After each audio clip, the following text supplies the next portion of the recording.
सीताराम मित्रों, मेरा नाम है जितिन कुमार सिंह और आप सनातन ज्योतिष ज्ञान में आपका स्वागत है। बात करते हैं जुलाई महीना कैसा रहेगा मेष राशि वालों के लिए। तो मेष राशि वालों के लिए जुलाई का महीना ऊर्जा और बदलाव का महीना है। अगले 30 दिन क्या लेकर आ रहे हैं जुलाई माह के, आइए इस पर सिलसिलेवार ढंग से बात कर लेते हैं।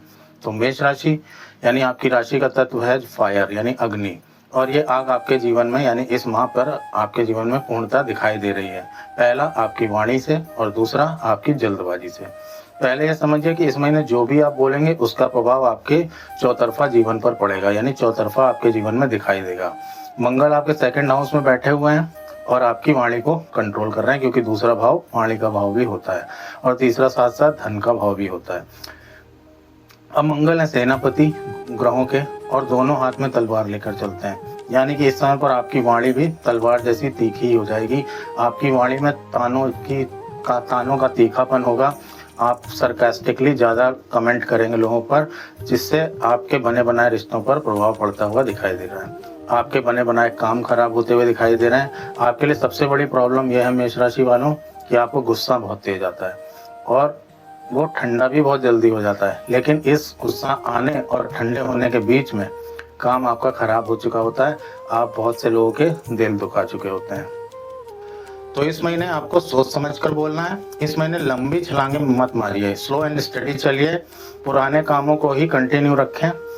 कंसिस्टेंसी आपकी इस महीने बहुत कम दिखाई दे रही है। तो जो काम आपने जोश में शुरू कर दिए थे, अब आप उन कामों को करने का मन ही नहीं बना रहे हैं, यानी कि अब आपको लग रहा है कि इन कामों को छोड़ दो। ये महीना कह रहा है कि उन कामों को कर डालो, फ्यूचर में आपको उन कामों से फायदा होगा। 7 से 24 जुलाई के बीच का समय आपके लिए थोड़ा सा संभल कर चलने का समय है। इस समय कोई बड़ा कॉन्ट्रैक्ट, बड़ा एग्रीमेंट, कोई नौकरी में बड़ा पद या बड़ा फैसला जल्दबाजी में ना लें। हर काम इस समय पर सोच समझ कर ही करें, अन्यथा आपको पछताना पड़ सकता है। जो बड़ा काम करना है आपको, वो 25 जुलाई के पश्चात करना है। अपने जोश को, अपनी मेहनत को टारगेट पूरा करने में लगाइए, क्योंकि इस महीना आपके अंदर जोश बहुत ज़्यादा रहेगा, एक्साइटमेंट बहुत ज़्यादा रहेगा। ईगो सेटिस्फाई करने में या अपनी नौकरी या बहुत सहकर्मियों से झगड़ा करने में अपनी एनर्जी को, अपने जोश को मत लगाइएगा, अन्यथा आपको नुकसान ही हो सकता है। इसलिए चुपचाप, यदि आप जॉब करते हैं तो चुपचाप अपना काम करते रहिए और आप खुद देखेंगे कि आपके बॉसेस, आपके सहकर्मी आपके ऊपर डिपेंड होते जा रहे हैं। चुपचाप की गई आपकी मेहनत आपके लिए रंग लाती हुई दिखाई दे रही है, अन्यथा सब गड़बड़, सब खराब हो सकता है। व्यापार करते हैं तो इन्वेस्टमेंट, नए कॉन्टैक्ट के लिए, नया व्यापार शुरू करने के लिए 24 तारीख के बाद का समय ही चुने, 24 तारीख से पहले का समय नहीं चुने। लेकिन इसका अर्थ यह नहीं है कि आप हाथ पर हाथ रख कर बैठ जाएं। यदि आप नया व्यापार शुरू करना चाहते हैं तो 24 तारीख तक उसकी प्रॉपर प्लानिंग करते रहिए।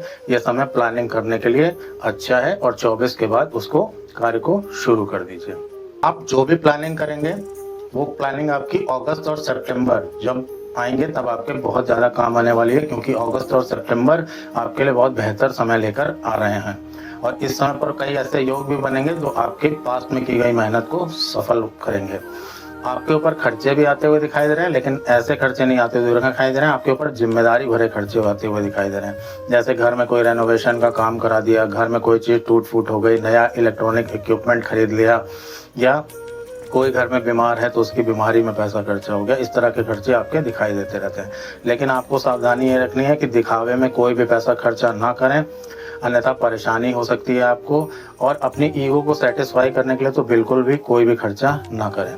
लोगों के मुंह पर बोल देना मेष राशि वालों आपके लिए ये एक बहुत बड़ी आदत आपकी खराब होती है। इसको गुण बोलूं या अवगुण बोलूं, और ये मुंह पर बोल देना लोगों को इस समय पर बुरा लग सकता है। आपसे बड़े लोगों को या आपसे जो उच्च पद पर लोग बैठे हैं उनको इस बात को देखकर ठेस लग सकती है। तो कृपया सोच समझकर संयमित भाषा में ही बातचीत करें। वैवाहिक जीवन में आप अपने पार्टनर के साथ बातचीत करके ही चीजें करें। अपने फैसले उनके ऊपर न लादें, अन्यथा आपके पारिवारिक जीवन में भी थोड़ा सा तनाव होता हुआ दिखाई दे रहा है। अपने पार्टनर के साथ संयमित बात करें, शांतिपूर्ण तरीके से बात करें, तो आपका वैवाहिक जीवन भी अच्छा होता हुआ दिखाई दे रहा है। इस मंथ सिर्फ आप सुनिए, कोशिश ये करिए कि आपका जो पार्टनर है आप उसको सुनकर ज़्यादा फैसले लें, ना कि अपने फैसले उसको सुनाएं। और सिंगल यदि आप लोग हैं तो आप किसी की तरफ बहुत तेजी से आकर्षित होंगे, तो यहाँ भी ध्यान रखिए जल्दबाजी में किसी से कोई वादा मत कर दीजिएगा। घर के बड़े बुजुर्गों से थोड़ा धीरज में बातचीत करिए, धीरज से पेश आइए। अन्यथा उनको भी ठेस लग सकती है और इस समय पर उनका एक्सपीरियंस आपके बहुत ज़्यादा काम आता हुआ दिखाई दे रहा है। इस मंथ सेहत आपकी ओवरऑल ठीक है, बस बीपी, सर दर्द और कम नींद आना, रक्त से यानी ब्लड से जुड़ी हुई कुछ समस्याएँ आपको दिखाई दे रही हैं। ये समय आपके लिए फिजिकल एक्टिविटी को बढ़ा देने का समय है, क्योंकि आपके भीतर एक बहुत ज़्यादा ऊर्जा बनती हुई दिखाई दे रही है और आप इस ऊर्जा को डाइजेस्ट नहीं कर पाएँगे और फिर वही आपके अंदर की ये ऊर्जा आपको एक चिड़चिड़ा व्यक्ति में बदल सकती है। तो उसके लिए बेहतर अच्छा ये रहेगा कि आप फिजिकल एक्टिविटीज़ में चले जाएँ या कोई जिम वगैरह जॉइन कर लें। गुरुदेव बृहस्पति आपके चौथे घर में विराजमान है। अकल्ट साइंसेस से अगर आप जुड़े हुए हैं तो आपका उस समय में बड़ा अच्छा दिल लगेगा, आपका उसमें आगे चलकर आप अच्छा करते हुए दिखाई दे रहे हैं। आपके कार्य क्षेत्र में यदि आपने संयमित और शांत रहकर कार्य किया तो आपको वहाँ पर गुरु बृहस्पति वृद्धि देते हुए दिखाई दे रहे हैं। भवन, ज़मीन इस तरह की कोई चीज़ यदि आप लेना चाह रहे थे तो वो मिलती हुई दिखाई दे रही है, लेकिन फैसला जल्दबाजी में ना करें, अन्यथा आपको समस्या उत्पन्न होती हुई दिखाई दे रही है। तो ये था मेष राशि वालों के लिए जुलाई का महीना कैसा रहेगा। यदि कंटेंट अच्छा लगा हो तो लाइक करें, शेयर करें, सब्सक्राइब करें। जय श्री सीता।